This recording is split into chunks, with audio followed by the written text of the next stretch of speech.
Key Changes in London developed Studio Connect, allowing specialist music mentors and artists with mental health challenges to be connected remotely.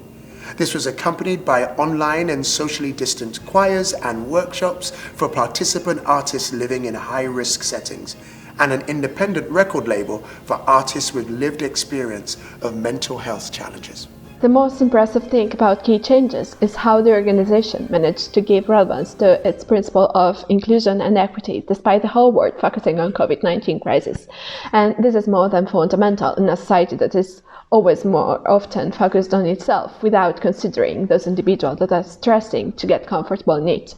And again, it's wonderful how Key Changes managed to stay faithful to its mission, but also to expand it, understanding that even more people could have gained benefit from its work.